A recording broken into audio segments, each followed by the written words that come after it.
بعد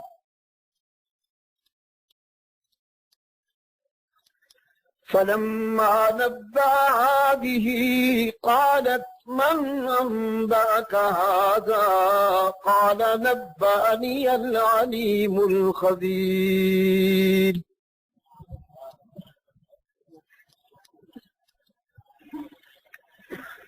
إن تتوبا إلى الله فقد صغت قلوبكما وإن تظاهر عليه فإن الله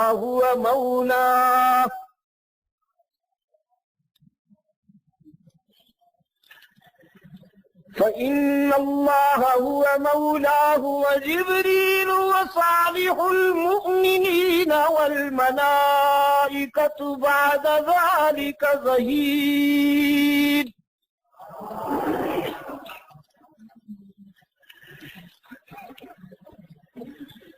فإن الله هو مولاه وجبريل وصالح المؤمنين والملائكة بعد ذلك ظهير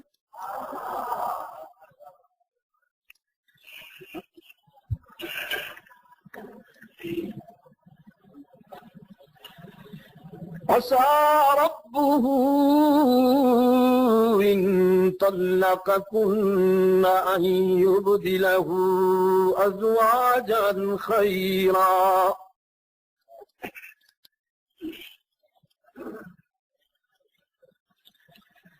منكن مسلمات مؤمنات قانتات تائبات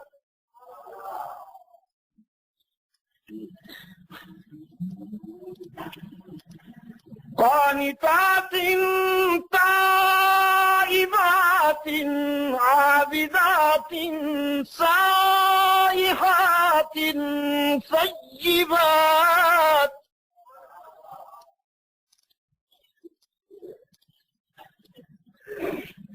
عابدات سائحات ثيبات وأبكارا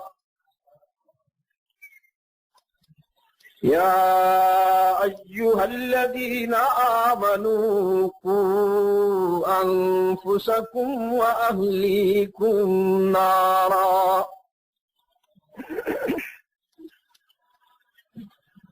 وقودها الناس والحجارة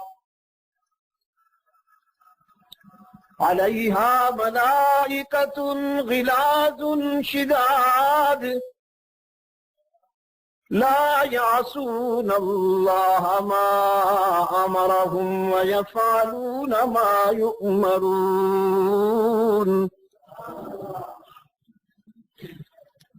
صدق الله مولانا العظيم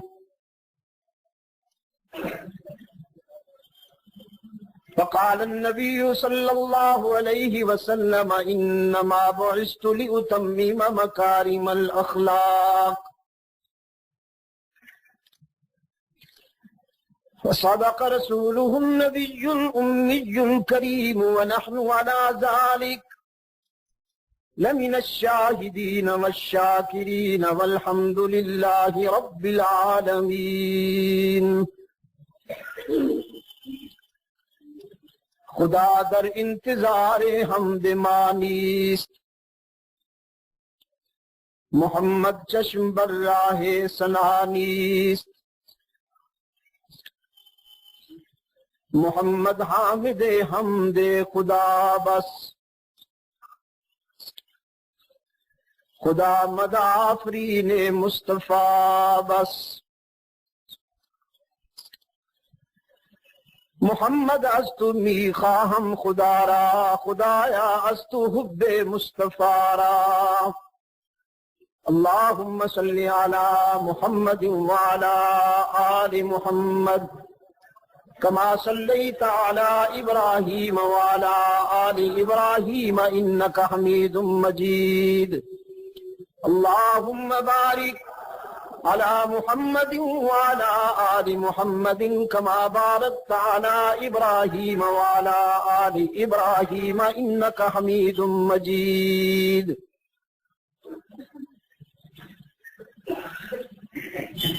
ارباب علم و دانش،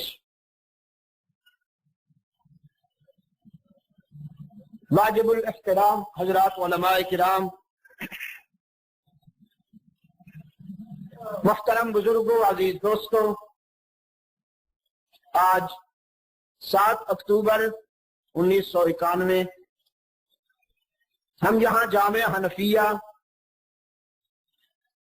راولپنڈی پنجاب پاکستان میں دعوت و تبلیغ کی نسبت سے جمع ہیں، اور جیسا کہ آپ نے اشتہارات و اعلانات کے ذریعے یہ جان لیا کہ اس پروگرام کی ترتیب و تشکیل کا مقصد سیرت سرور کائنات کے حوالے سے ہم نے اپنے شاندار ماضی اور حال کا تجزیہ کرنا ہے، اللہ سے دعا کے ساتھ ساتھ کوشش کرنا ہے کہ اپنی عملی زندگی میں ہم ان روشنیوں سے استفادہ کر سکیں جو ہمیں اس موضوع کے حوالے سے میسر آتی ہے۔ آج کی تاریخ طے پائی تھی ہماری تدبیر میں، اللہ کا کرم ہے کہ اس کی تقدیر بھی ہماری تدبیر سے ہم نوا ہوئی، اور آج ہم بحمد اللہ تعالی اس پروگرام میں جمع ہیں۔ ربیع الاول ہر سال آتا ہے اور اس بہار اولین کی یادیں ہمارے دل و نگاہ میں تازہ ہوتی ہیں، جس نے دنیا انسانیت کو صدیوں پرانی خزاؤں سے نجات دلائی۔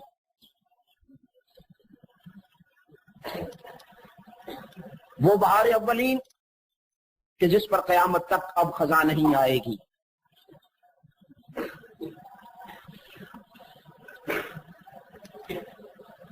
میں کہتا ہوں کہ اس بہار اولین کے تذکرے ضرور ہونی چاہیے،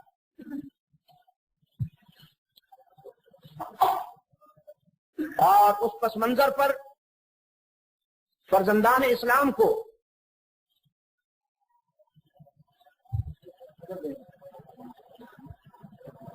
ضرور متوجہ ہونا چاہیے۔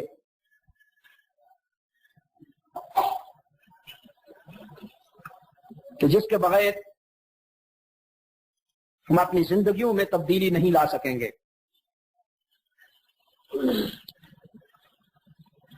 کتاب اللہ کا جو حصہ میں نے آپ کے سامنے تلاوت کیا، سورہ تحریم تو نشاط فکر و نظر کے لیے تلاوت ہوئی،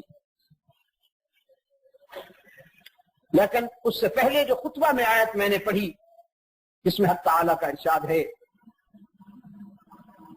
ہم نے امیین کو ہادی دیا، امیین کو معلم عطا کیا، وہ ان پڑھ کہ جن کی کم علمی دنیا میں مثال تھی، پھر کسی کی تعلیم و تربیت نے انہیں علم و عمل کی اس بلندی پہ پہنچا دیا کہ ان کا وہ عروج مثال بن گیا۔ اسی ربیع الاول کی 6 تاریخ کو میں فرانس میں ایک سیرت کانفرنس میں بات ہو رہی تھی،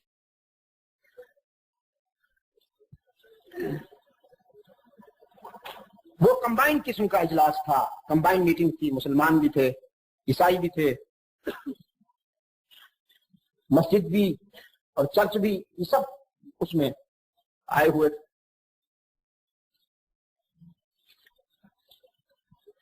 تو میں نے کہا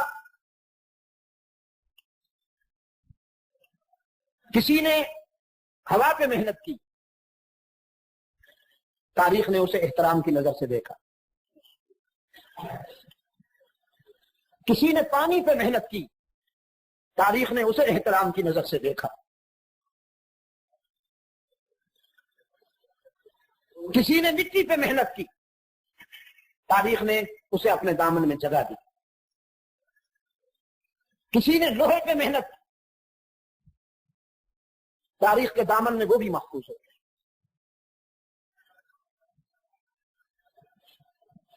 کسی نے ذروں پہ محنت کی،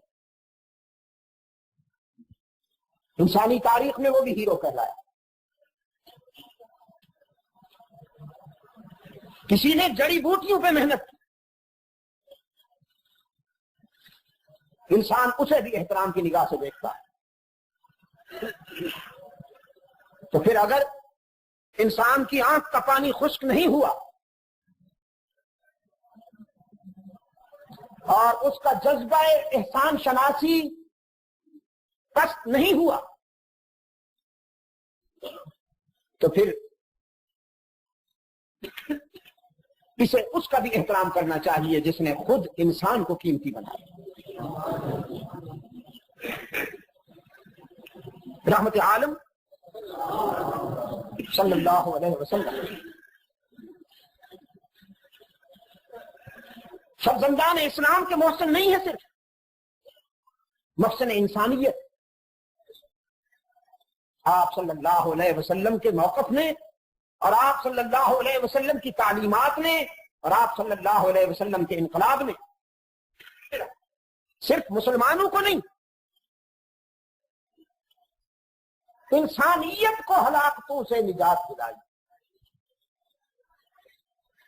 کائنات کا ذرہ ذرہ ممنون ہے ان کے احسانات کا، اور شکر گزار ہے رب العالمین کے احسان عظیم کا کہ اس نے بنی نوع انسان کو ایسا قائد عطا فرمایا کہ جس نے شولو سے نہیں پھولو سے علاج کیا، جس نے گالیوں سے نہیں دعاؤں سے علاج کیا،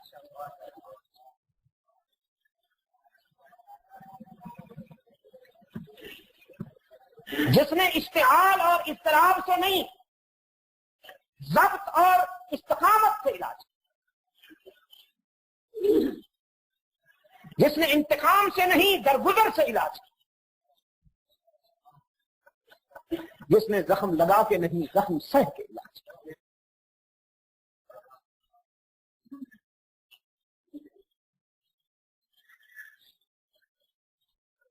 جس نے بگڑے ہوں کو بنایا، جس نے بکھرے ہوں کو جوڑا،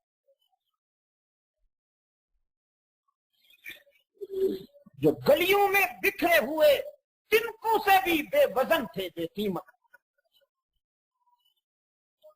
وہ اتنے اہم ہوئے، اتنے قیمتی ہوئے کہ خود ان کے پیدا کرنے والے نے ان کے کردار پہ فخر کیا۔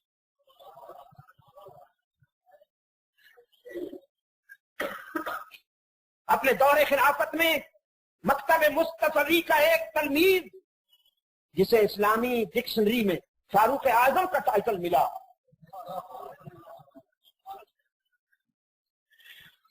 ویرانے میں ایک جگہ کھڑے اشک بار پائے گئے۔ صحابہ نے عرض کیا، دوستوں نے اور احباب نے پوچھا، امیر المومنین خیریت تو ہے؟ کسی سرحد سے کوئی تکلیف دہ خبر تو نہیں آئی؟ آپ کی آنکھوں میں آنسو، کچھ ہماری سمجھ میں نہیں آئے۔ تو میں تمہاری سمجھ میں نہیں آئیں گے کہ اس کا پس منظر میں جانتا۔ سرحد سے کوئی بات ایسی نہیں پہنچی، اللہ کا فضل ہے۔ اصل میں یہ وہ جگہ ہے جہاں میں نے لڑکپن میں بکریاں چرائی۔ یہ بڑی عجیب بات ہے راولپنڈی کے دوستوں، اللہ نے جن اپنے بندوں سے اہم کام لیا، بالخصوص قیادت کا کام لیا، ان سے بکریاں چروائیں۔ انبیاء اور رسول کی سیرتوں کا جب آپ مطالعہ کریں گے تو کسی پیغمبر کی سیرت میں آپ کو یہ نہیں ملے گا کہ انہوں نے بھینسیں چرائی ہیں، بیل چرائے ہیں، بکریاں چرائی. اور اس کی حکمت پہ جب آپ غور کریں گے تو سمجھ میں آتا ہے کہ بکری چونکہ طبعاً شوخ جانور ہے، یہ بڑی مشکل سے قابو میں آتا ہے. تو فطرت ریہرسل کرواتی ہے کہ قافلہ انسانیت کی قیادت کرنی ہے نا تم نے، تو جانوروں میں سب سے زیادہ شوخ جانور ابن آدم، نہ بکری نہیں، ابن آدم ہے. آپ کا کیا خیال؟ شاید آپ نے تصوف کی چادر میں لپٹے ہوئے بے زبانوں کو دیکھا ہے، یا ہمارے تبلیغی بھائیوں کو دیکھا ہے. ان بگڑے ہوئے جانوروں کو آپ نے کم دیکھا ہے جن سے درندے بھی پناہ مانگتے، جو معصوم بچوں کے سینے چھلنی کر دیتے ہیں، جو ماؤں کی گود اجاڑ دیتے ہیں اپنی ہوس کے. انسان بڑی عجیب سا ہے دوستو، ترقی کرے تو فرشتوں کو کراس کر جاتا ہے، اور پستی میں آئے، زوال پہ اتر جائے تو کوئی شے پھر اس کی پستی اور اس کی ذلت کا مقابلہ نہیں کر سکتی. یہ بہت اچھی شے ہے اور بہت بری شے ہے. لقد خلقنا الانسان الانسان، یہ جو الف لام ہے نا، اس نے ادروائز تو یہ جانور ہے. یورپ نے اسے سوشل اینیمل کہہ دیا. تو رحمت عالم صلی اللہ علیہ وسلم نے بھی بکریاں چرائی. مشیت ایسی یہ ہوئی کہ تم نے چونکہ قافلہ انسانی کی قیادت کرنی ہے تو پہلے بکریوں کی شوخیاں برداشت کرنے کی مشق کر لو تاکہ اولاد آدم کی شوخیاں برداشت کر سکو. پھر کہیں تیزی میں نہ آ جاؤ، اشتعال میں نہ آ جاؤ، غصے میں نہ آ جاؤ.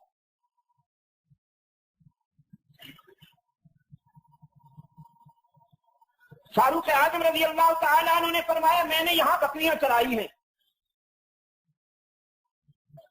اور بکریوں کا ریوڑ کبھی کبھی مجھ سے سنبھالا نہیں جاتا تھا تو میرا باپ خطاب مجھے مارتا اور کہتا بکریاں تو سنبھال نہیں سکتے ہو، زندگی کیسے گزارو گے. آج جب وہیں پہنچا ہوں تو مجھے ماضی یاد آیا اور میں نے حال کو بھی دیکھا، اور میں نے سوچا عمر تو ہے تو وہی جس سے بکریاں بھی نہیں سنبھالی جاتی تھی، لیکن کسی کی تعلیم و تربیت نے تجھے کہاں پہنچا دیا کہ آج تو خط لکھے تو دریا بھی غلامی کرتے.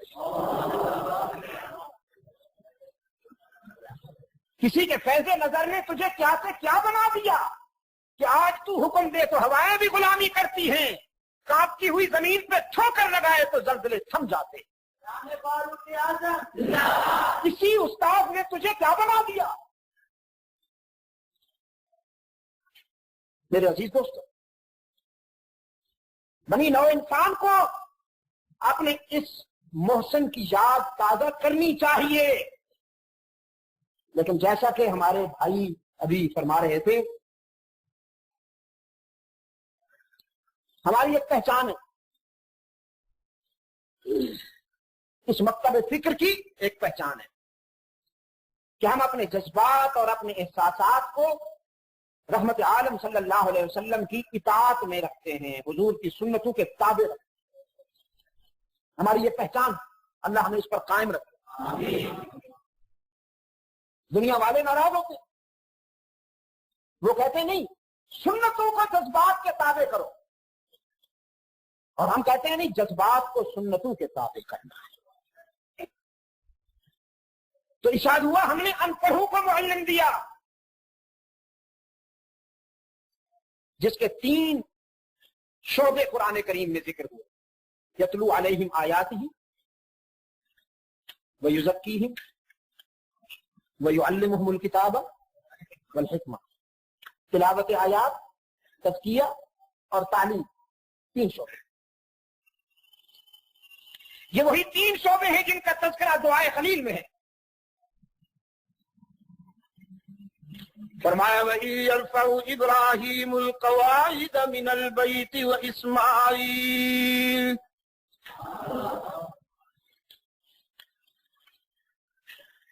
رَبَّنَا تَقَبَّلْ مِنَّا إِنَّكَ أَنْتَ السَّمِيعُ الْعَلِيمُ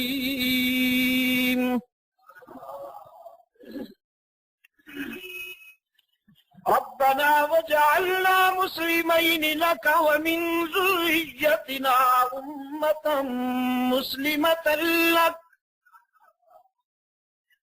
وَأَرِنَا مَنَاسِكَنَا وَتُبْ عَلَيْنَا إِنَّكَ أَنْتَ التَّوَّابُ الرَّحِيمُ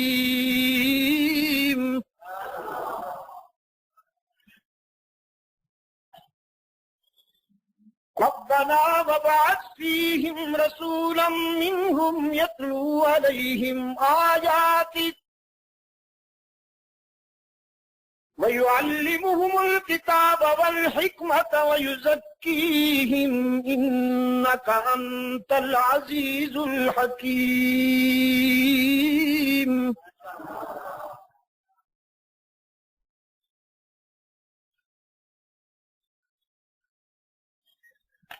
جب ابراہیم و اسماعیل رشد و ہدایت کے عالمی مرکز کی بنیادیں اٹھا رہے ہیں، مالک مکان سے مزدوری مانگی،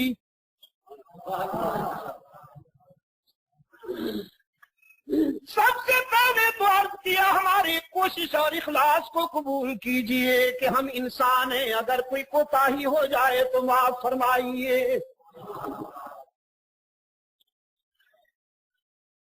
اور اس گھر کے آداب و احترام کے کرینے بھی سکھائیے ہمیں بھی اور ہماری اولاد کو بھی۔ ہماری اولاد میں سے یہاں آ کر اگر کسی سے کوئی لفظ یا کوتاہی ہو جائے تو ہم پیشگی معذرت چاہتے ہیں، ہماری غلطیوں کو بھی معاف فرمائیے۔ وتب علینا، اور اے رب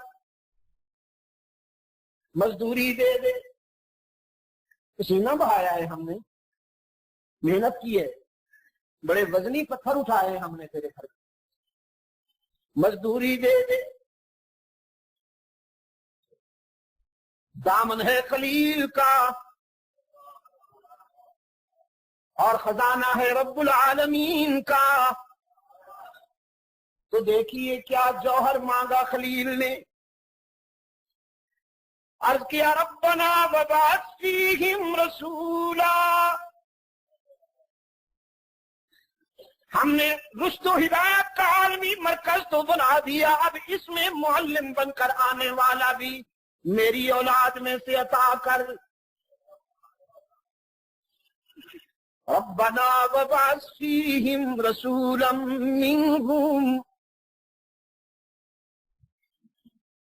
وہ یہاں آ کر تلاوت آیات کی شمع روشن کرے گا،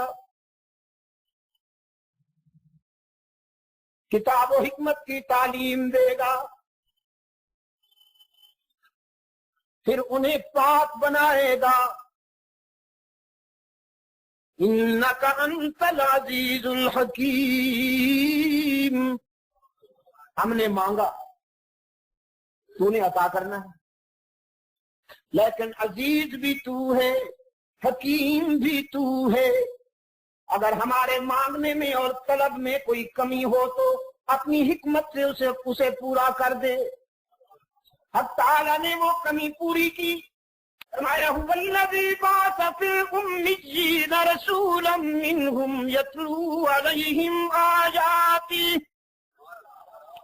ویزکیہم وَيُعَلِّمُهُمُ الْكِتَابَ وَالْحِكْمَةَ وَإِن كَانُوا مِن قَبْلُ لَفِي ضَلَالٍ مُبِينٍ۔ نعرہ تکبیر! خلیل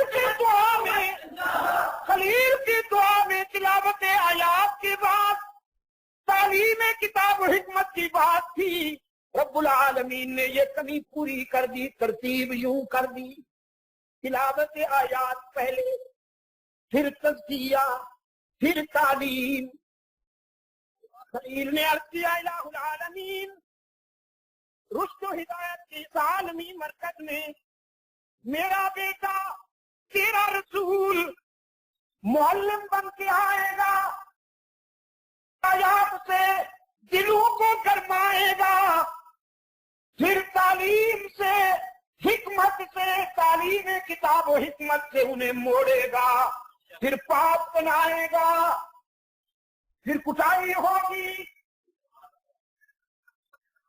رب العالمین نے فرمایا تعلیم کتاب و حکمت کا دودھ ڈالے گا، پھر پاک بنائے گا، کٹائی ہوگی۔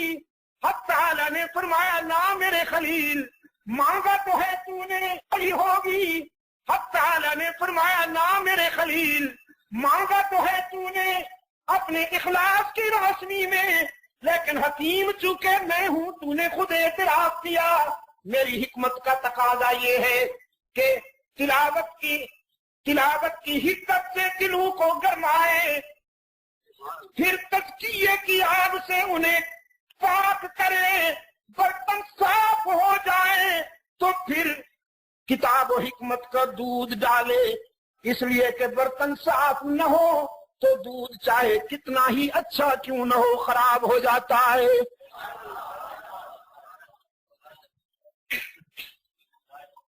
علماء کرام اگر آپ اجازت دیں، برتن اس وقت خراب ہوتے ہیں جب ان پہ میل آ جائے، جب رات کا سالن نہ دھویا جائے، جب کئی دنوں تک ان پر گرد پڑتی رہے، دوسری آلودگیاں جب ان پہ جم جائیں، جمع ہو جائیں تو برتن خراب ہو جاتے ہیں، اور انسان کا صرف اس وقت خراب ہو جاتا ہے جب اس میں نفسانیت کی میل چڑھ جائے، غرور اور تکبر کے جراثیم آ جائیں، انا ولا غیری کا تصور اس میں آ جائے، یہ اس وقت بگڑتا ہے۔ رب العالمین نے فرمایا پاک پہلے کرے گا، علم و حکمت کا دودھ پھر ڈالے گا تو یہ دودھ خراب نہیں ہوگا، پھر ابو بکر بن جائے گا۔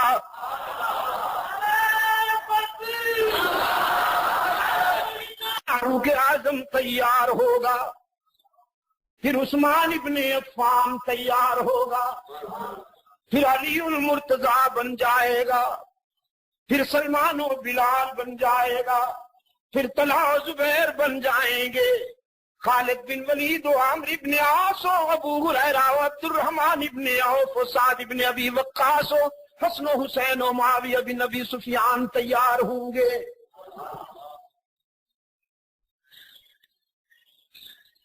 اگر آپ محسوس نہ کریں تو عرض کرتا جاؤں، آج جو بات بگڑی ہوئی ہے، ہوس ہے، رقابت ہے، نفسانیت ہے، غرور ہے، تکبر ہے، انانیت ہے،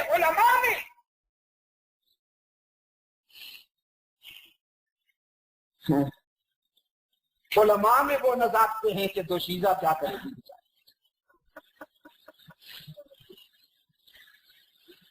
برداشت نہیں ایک دوسرے کی شکل، سازش ہے، رقابت ہے، نفسانیت ہے، اس لیے کہ علم تو آیا، تطہیر نہیں ہوئی، تزکیہ نہیں ہوا، کٹائی نہیں ہوئی، اس ہٹی سے نہیں گزرے، جس سے گزرنے نہ گزرا جائے تو علم و حکمت کا دودھ خراب ہو جاتا ہے۔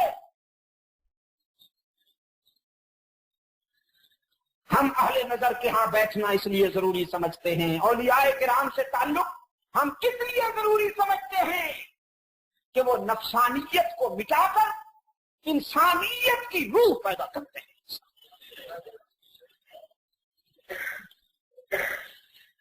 وہ حیوان ناطق میں انسان کامل کے آبیاری کرتے،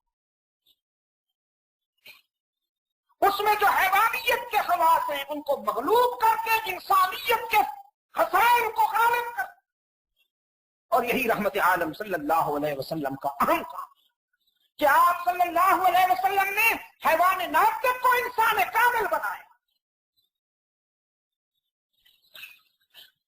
آج کا حیوان ناطق رحمت عالم صلی اللہ علیہ وسلم کی ولادت باسعادت کی خوشی منانے کا تو دعوے دار ہے، لیکن انسان کامل سے شناسا نہیں. انسان کامل سے شناسا نہیں، اور کتنا بے خبر ہے انسان کامل سے، کتنا ناآشنا ہے انسان کامل سے. احساس کمتری کا شکار ہو کر شیخ کہنے لگا کہ نبی تو بشری نہیں ہوتا. کتنا ناآشنا ہے انسان. اقبال نے کہا وہ فریب خوردہ شاہین کہ فلاح ہو کرگسوں. جنس میں تو شاہین ہے لیکن سوسائٹی کرگسوں کی ہے، گدھوں کی.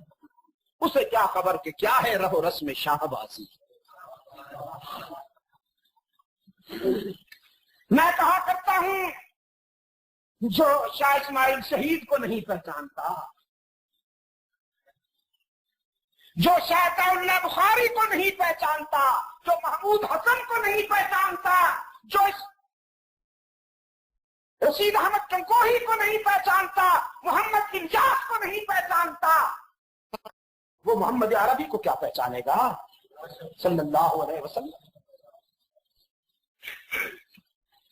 اس بیچارے کی سوسائٹی، اس کی کمپنی، اس کا ماحول وہ حیوانیت کی پرورش کرنے والا ماحول ہے.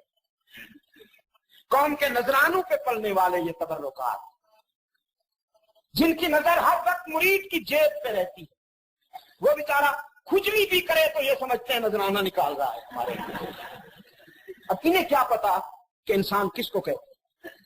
ان جانوروں نے سمجھا ہے کہ انسان ہم کیسے ہوتے ہیں.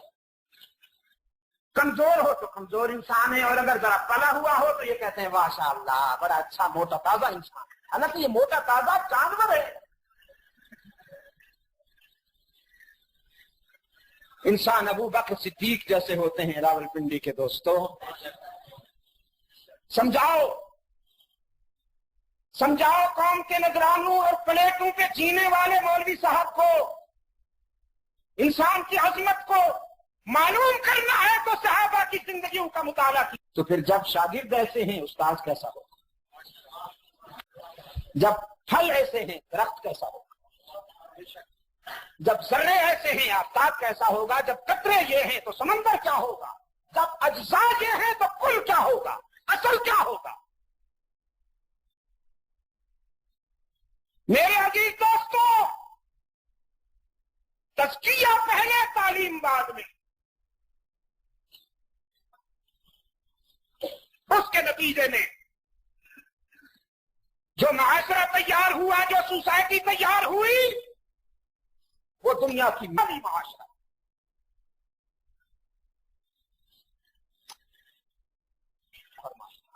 کہ ہم اپنے تعلیمی اداروں میں اس نقطے پر توجہ دیں. ہم اپنے طلباء کو کنز الدقائق تو پڑھاتے ہیں، نور الایضاح تو پڑھاتے ہیں.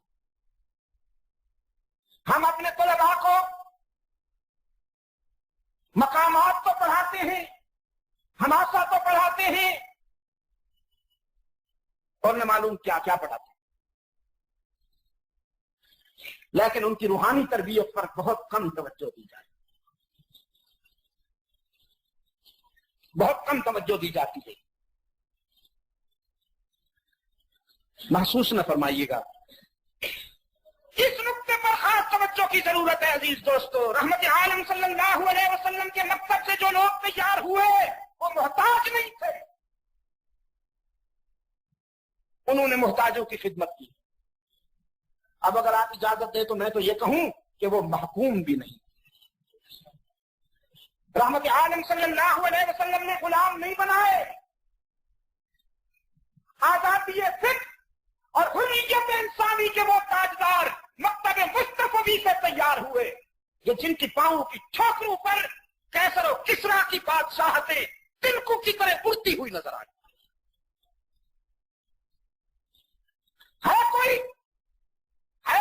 اسلامیہ کی تاریخ میں ایسا انقلابی کہ جو فاروق اعظم جیسا حکمران پیدا کر سکے،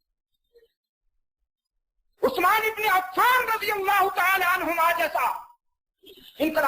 انقلابی اور حکمران پیدا کر سکے، سیدنا معاویہ بن ابی سفیان رضی اللہ تعالی عنہما جیسا کامیاب حکمران پیدا کر سکے، یہ رحمت عالم صلی اللہ علیہ وسلم کی تعلیم و تربیت کا اعجاز ہے دوستو۔ اب میں آپ کو قرآن کی اس آیت کی طرف لے آؤں گا جس میں حق تعالیٰ نے فرزندان اسلام کو بشارت دی ہے دین کی تکمیل کی، اور فرمایا کہ آج ہم نے تمہارے دین کو مکمل کر دیا، نعمتوں کا اتمام کر دیا، اور ہم نے تمہارے لیے اسلام کو ضابطہ حیات چن لیا۔ یہ رحمت عالم صلی اللہ علیہ وسلم کی دنیاوی زندگی کے آخری لمحات میں اترنے والی آیا ہے۔ ظاہر ہے اس میں بشارت دی گئی تھی، فرزندان اسلام بے پناہ خوش ہوئے، ایک دوسرے کو گلے لگایا، ماتھے چومے، مبارکبادیاں دی جب یہ آیت اتری اور رحمت عالم صلی اللہ علیہ وسلم نے پڑھ کے سنائی۔ حلقہ رسالت میں خوشی اور مسرت کی لہر دوڑ گئی، لیکن مسجد کے کونے میں ایک دیدہ ور اشکبار نظر آیا۔ وہ عام آدمی بھی نہیں تھا کہ اسے نظر انداز کر دیا جاتا، وہ رمز شناس رسول ابو بکر صدیق تھا، جس کا رونا کوئی معمولی بات تو نہیں۔ صحابہ نے آ کے پوچھا، ابو بکر آپ کا رونا ہماری سمجھ میں نہیں آ رہا، آج تو خوشی کا دن ہے کہ اللہ نے دین کی تکمیل کی خوشخبری سنا دی۔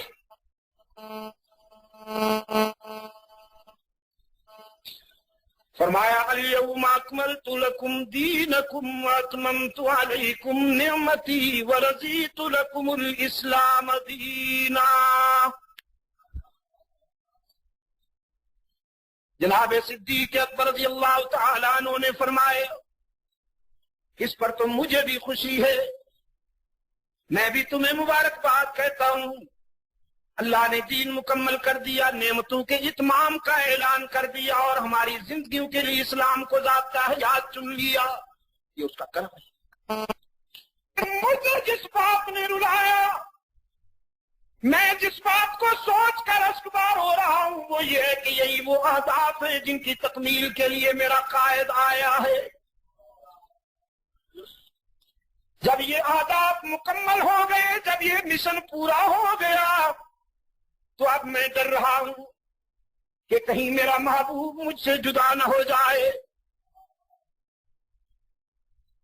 تب صحابہ کی سمجھ میں بات آئی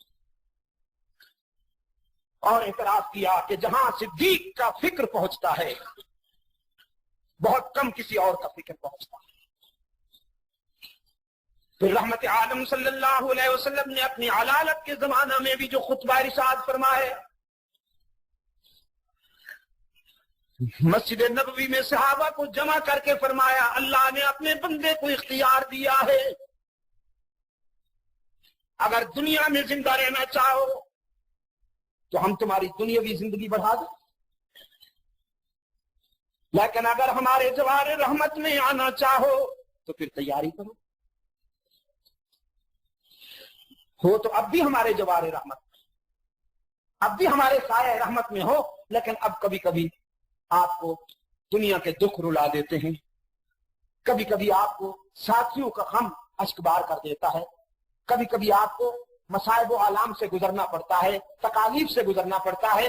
ہم جس جوار رحمت کی دعوت دے رہے ہیں وہاں دکھ نہیں ہوں گے، آنسو نہیں ہوں گے، مصائب نہیں ہوں گے، آزمائشیں نہیں ہوں گی، ہمارا پیار ہوگا، ہمارا جوار ہوگا، اور آپ رحمت عالم صلی اللہ علیہ وسلم نے فرمایا، اللہ نے اپنے بندے کو، ایک بندے کو یہ اختیار دیا کہ تم اپنی چوائس ظاہر کرو۔ صحابہ نے پوچھا، پھر اللہ کے اس بندے نے کیا پسند کیا؟ رحمت عالم صلی اللہ علیہ وسلم نے فرمایا، اللہ کے اس بندے نے دوسری صورت پسند کی ہے کہ مجھے تیرا جوار منظور ہے، میں تیرے پاس آنا پسند کرتا ہوں۔ اب سب صحابہ تو خاموش ہو گئے، لیکن صدیق اکبر پھر رو دیے رضی اللہ تعالیٰ عنہ۔ پھر صحابہ کرام نے پوچھا، آپ کی وجہ گریہ کیا ہے، آپ کیوں روتے ہیں؟ تو صدیق اکبر رضی اللہ تعالیٰ عنہ نے پھر فرمایا یہ جس بندے کی بات ہو رہی ہے نا، بات تو آپ صلی اللہ علیہ وسلم کنائے میں کر رہے ہیں کہ اگر وضاحت کر دیں تو شاید تم برداشت نہ کر سکو، شاید تم نہیں سمجھے ہو، جس بندے کی بات ہو رہی ہے یہ خود رحمت عالم ہے۔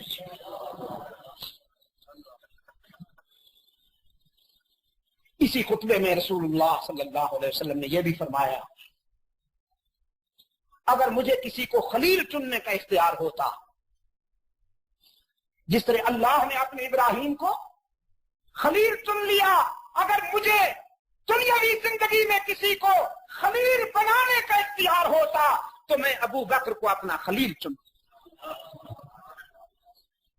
اس لیے کہ صدیق اکبر کے میرے ساتھ جو لمحات گزرے ہیں، جو شب و روز گزرے ہیں، وہ بڑے یادگار ہیں۔ آپ صلی اللہ علیہ وسلم نے فرمایا میں نے سب کے احسانات کا بدلہ چکا دیا ہے، جس نے جو بھی احسان کیا تھا میں نے سب کا بدلہ چکا دیا ہے، لیکن ابو بکر وہ شخص ہے کہ اس کے احسانات کا بدلہ رب العالمین عطا فرمائے۔ نعرہ تکبیر، نعرہ صدیق اکبر، نعرہ صدیق اکبر۔ یہ اصل میں رحمت عالم صلی اللہ علیہ وسلم کی حیات طیبہ کے وہ لمحات ہیں کہ عام طور پر مسلمان اس سے باخبر نہیں ہے، بہت کم کن باتوں پر روشنی ڈالی جاتی ہے۔ اگر آپ اجازت دیں تو میں آپ صلی اللہ علیہ وسلم کی حیات طیبہ کے یہ آخری لمحات 14 ہجری کے سفر کی آخری تاریخوں میں رحمت عالم صلی اللہ علیہ وسلم علی ہوئے، سر میں تکلیف ہوئی اور بخار کی تکلیف ہوئی۔ ام المومنین سیدہ میمونہ کے گھر میں آپ آرام فرما تھے جب آپ صلی اللہ علیہ وسلم کو یہ تکلیف شروع۔ آپ صلی اللہ علیہ وسلم فرمایا کرتے تھے جادو کا بھی مجھ پہ اثر ہے اور زہر بھی آپ صلی اللہ علیہ وسلم کو دی گئی تھی۔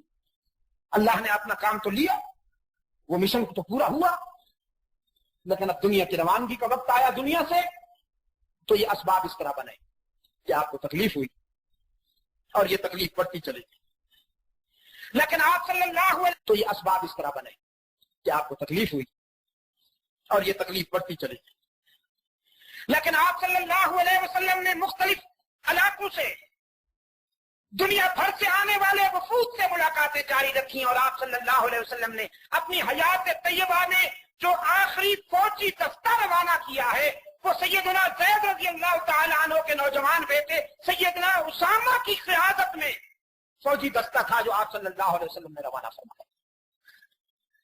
پھر آپ صلی اللہ علیہ وسلم نے امہات المومنین سے فرمایا کہ اگر تم چاہو تو میں علالت کے یہ دن، علالت کے یہ لمحات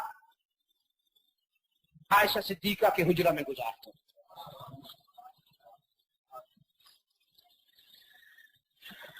اصل میں پہلے بھی کسی موقع پر آپ سے عرض کر چکا کہ سید عائشہ صدیقہ رضی اللہ تعالی عنہ کا انتخاب حق تعالی نے رحمت عالم صلی اللہ علیہ وسلم کی ازدواجی زندگی کے لیے اس لیے فرمایا کہ ان کے ذریعے امت تک رسول اکرم صلی اللہ علیہ وسلم کے علوم پہنچا۔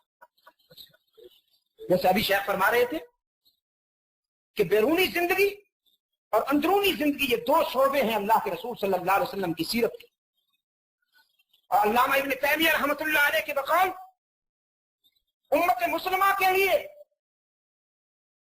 سیرت سرور کائنات کا وہ حصہ جو آپ صلی اللہ علیہ وسلم کی نجی زندگی سے تعلق رکھتا ہے یا اندرون خانہ کی زندگی سے تعلق رکھتا ہے، وہ نصف حصہ سیدہ عائشہ صدیقہ رضی اللہ تعالی عنہا کے ذریعے اس امت تک پہنچا۔ وہ امین ہے رحمت عالم صلی اللہ علیہ وسلم کی سیرت۔ آپ یہاں تشریف لائے، ربیع الاول کی 8 تاریخ کو اللہ کے رسول صلی اللہ علیہ وسلم نے فرمایا کہ مجھ پر ٹھنڈے پانی کی مشقیں ڈالی جائے۔ یہ چمڑے کی جو ہوتی ہے نا، مشکیزہ سا ہوتا ہے، اس میں پانی بہت ٹھنڈا رہتا ہے، اس دور کا ریفریجریٹر یوں سمجھیں آپ، فریج۔ آپ صلی اللہ علیہ وسلم پر پانی کے مشکیزے ڈالے گئے، طبیعت میں راحت آئی، اٹھ بیٹھے, مسجد نبوی میں تشریف لائے, یہی خطبہ ہے. اللہ نے ایک بندے کو اختیار دیا, دنیا پسند کرے یا میرے جوار رحمت میں آنا پسند کرے. پھر آپ صلی اللہ علیہ وسلم نے تھوڑے سے وقت کے بعد مسجد نبوی میں آنے کا ارادہ ظاہر فرمایا, لیکن علامت کی وجہ سے آپ صلی اللہ علیہ وسلم نے دیکھا کہ میرے لیے چلنا دشوار ہے, تو فرمایا ابو بکر سے کہو وہ میری امت کو نماز پڑھائے. سید عائشہ صدیقہ رضی اللہ تعالی عنہا نے عرض کیا, اللہ کے رسول آپ جانتے ہیں میرا باپ بڑا رقیق القلب ہے, مصلی پر آپ کو نہیں پائے گا تو وہ کیسے آپ کی جگہ کھڑا ہو کر نماز پڑھائے گا, ان کے بس کی بات نہیں ہے, آپ کسی مضبوط اعصاب والے کے لیے حکم دیجیے. رحمت عالم صلی اللہ علیہ وسلم نے پھر فرمایا ابو بکر سے کہو وہ میری امت کو نماز پڑھائے. آج صدیق اکبر کا نام جن لوگوں کو ہضم نہیں ہوتا ان کی کتابوں میں بھی یہ بات لکھی ہوئی. مزے کی بات تو یہ صرف محمد بن اسماعیل بخاری یا مسلم نہیں کہتا, یہ ملا باقر مجلسی بھی کہتا ہے اور شیخ مفید بھی کہتا ہے. میرے عزیز دوستو, پھر سید عائشہ صدیقہ رضی اللہ تعالی عنہا نے انتہائی عاجزی سے درخواست کی, اللہ کے رسول میرا باپ بہت نرم دل ہے, وہ آپ کی جگہ کھڑا نہیں ہو سکے گا, آپ کسی مضبوط اعصاب والے کے لیے حکم فرمائیے. تو حدیث میں آتا ہے رحمت عالم صلی اللہ علیہ وسلم کے لہجے میں ذرا شباب آیا, آپ صلی اللہ علیہ وسلم کے لہجے میں ذرا جوانی آئی اور آپ نے زور دے کے فرمایا ابو بکر سے کہو وہ میری امت کو نماز پڑھائیں, تم چپ رہو. سید عائشہ صدیقہ رضی اللہ تعالیٰ عنہا سے کہا تم چپ رہو. شاید یہ پہلی ڈانٹ تھی, یہ پہلی ڈانٹ تھی جو صدیقہ کائنات کو سننا پڑی, اور یہ اس موقع پہ تھی کہ جب صدیقی امامت کو کنفرم کرنا تھا اللہ کے رسول نے, اور نبی کا لہجہ بتا رہا تھا کہ یہ فیصلہ فرش زمین کا نہیں عرش بری کا ہے, زبان تو میری ہے لیکن منشا میرے رب کی ہے. نعرہ تکبیر, قیامت صدیق اکبر, قیامت صدیق اکبر, قیامت صدیق اکبر. چنانچہ اللہ کے رسول صلی اللہ علیہ وسلم کے ارشاد کی تعمیل میں صدیق اکبر رضی اللہ تعالی عنہ منصب امامت پر آئے, اور جب صفیں آراستہ ہو چکی, صدیق اکبر مصلی پہ آ چکے, اللہ نے جن لوگوں کو وہ منظر دکھایا ہے جو وہاں سے ہو کے آئے ہیں وہ جانتے ہیں کہ وہ جو مصلی ہے اللہ کے رسول صلی اللہ علیہ وسلم کا, جہاں انہوں نے خاص نشان لگائے ہوئے ہیں, اس میں اور حجرہ عائشہ میں یعنی روضہ اطہر میں کوئی خاص فاصلہ نہیں. میں سمجھتا ہوں میکسیمم 20 قدم ہو, زیادہ سے زیادہ 20 قدم ہوگا, بس اتنا سا فاصلہ. جب صفیں آراستہ ہو گئی اور ابو بکر مصلی پہ آ گئے تو رحمت عالم صلی اللہ علیہ وسلم نے پردہ ہٹا کے منظر دیکھا.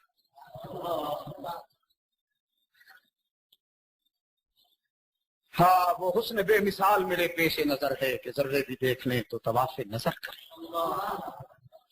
صحابہ کرام کے دل تو اچھلنے لگے نا سینوں میں.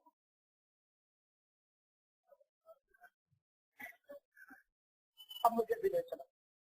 چنانچہ حضرت عباس ابن عبد المطلب اور حضرت علی ابن ابی طالب رضی اللہ عنہما ہاشمی خاندان سے یہ دونوں چشم و چراغ, ان دونوں کے کندھوں پہ رحمت عالم صلی اللہ علیہ وسلم نے ہاتھ رکھے اور اسی حالت میں آپ تشریف لائے. صدیق اکبر نے جب دیکھا کہ میرے آقا آ گئے ہیں تو مصلی سے پیچھے ہٹنے لگے. رحمت عالم صلی اللہ علیہ وسلم پہنچ چکے تھے, ابو بکر کی پشت پہ ہاتھ رکھ کے فرمایا میں تجھے ہٹانے نہیں آیا, سکھانے آیا, تاکہ کل کو کوئی یہ نہ کہہ سکے کہ رسول علی تھے اور جبرن مصلی پہ آ گئے. اپنے پہلو میں ابو بکر آپ صلی اللہ علیہ وسلم نے آہستہ اور اونچی آواز میں تکبیریں کری ہوئی, گویا صدیق نے رسول کی ابتدا کی اور صدیق کی اقتدا، اور یہ اقتدا خود اللہ کے رسول نے اپنی موجودگی میں کروائی، اور 17 نماز صدیق اکبر نے رحمت عالم کی مبارک زندگی میں یہ متفقہ بات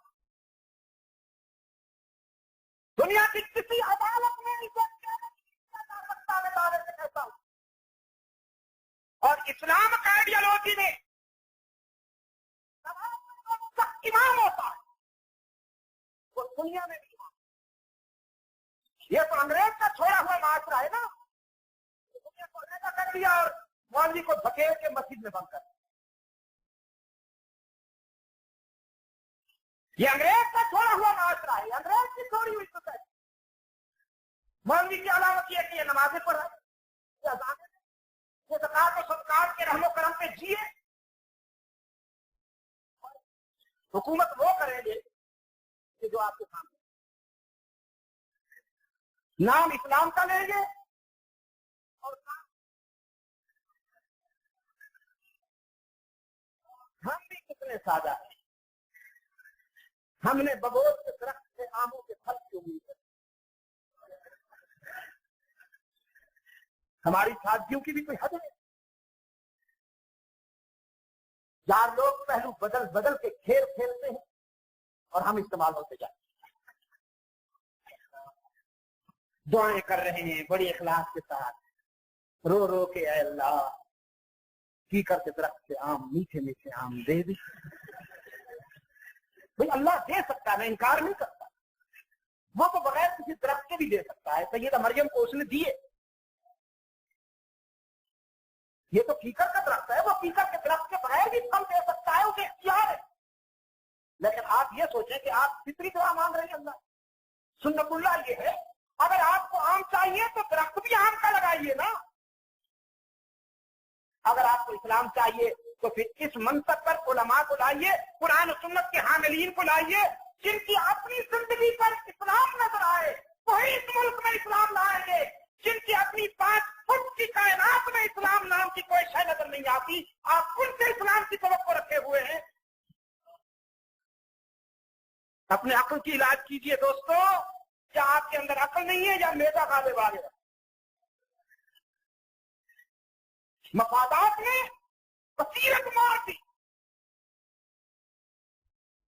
جب صدیق اکبر ہوں گے مسند امامت پر تو فیصلہ بھی صدیقی ہوں گے۔ آج ہم قراردادیں پاس کر رہے ہیں قادیانیوں کے متعلق، ان کو یہ ہونا چاہیے اور یہ ہونا چاہیے، اور ہو ہوا کچھ نہیں رہا۔ کیا ہونا ہے؟ کیوں؟ اس لیے کہ مسند امامت پہ ابو بکر جیسا نہیں بیٹھا ہوا، ورنہ ابو بکر جیسا بیٹھا ہو تو پھر وہ قراردادوں کی ضرورت ہی پیش نہیں آتی۔ وہ منکرین ختم نبوت کے لیے پہلی فرصت میں بلا تاخیر فیصلہ کن قدم اٹھاتا۔ میرے عزیز دوستو، رحمت عالم صلی اللہ علیہ وسلم کی حیات طیبہ کے آخری لمحات سیدہ فاطمہ زہرا رضی اللہ تعالی عنہا اللہ کے رسول صلی اللہ علیہ وسلم کے پاس آئیں۔ آپ صلی اللہ علیہ وسلم نے اشارہ کیا، قریب ہوئی، کان میں باپ بیٹی کی کچھ گفتگو ہوئی سرگوشی کے انداز میں۔ ام المومنین سیدہ عائشہ رضی اللہ عنہا کی روایت ہے کہ میری بیٹی نے اپنے ابا کی بات سنی اور اٹھی تو اشک بار تھی، آنکھوں سے آنسو ٹپک رہے۔ پھر رحمت عالم نے اشارہ کیا، سیدہ فاطمہ پھر قریب ہوئی اور باپ بیٹی کے درمیان پھر کچھ سرگوشی ہوئی، تو اب آنکھوں میں تو آنسو تھے لیکن لبوں پہ مسکراہٹ آئی۔ تو ام المومنین فرماتی یہ ادا بڑی عجیب تھی کہ ابھی روئی ابھی ہنسی۔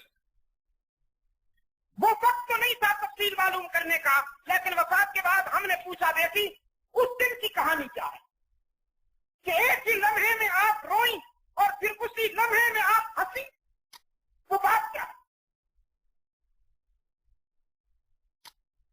تو سیدہ فاطمہ زہرا رضی اللہ تعالی عنہا نے عرض کیا، پہلی مرتبہ ابا جان نے میرے کان میں کہا بیٹی ہر سال ماہ رمضان میں جبرائیل امین آتے ہیں میرے پاس اور قرآن کریم کا ہم دور کرتے ہیں۔ ایک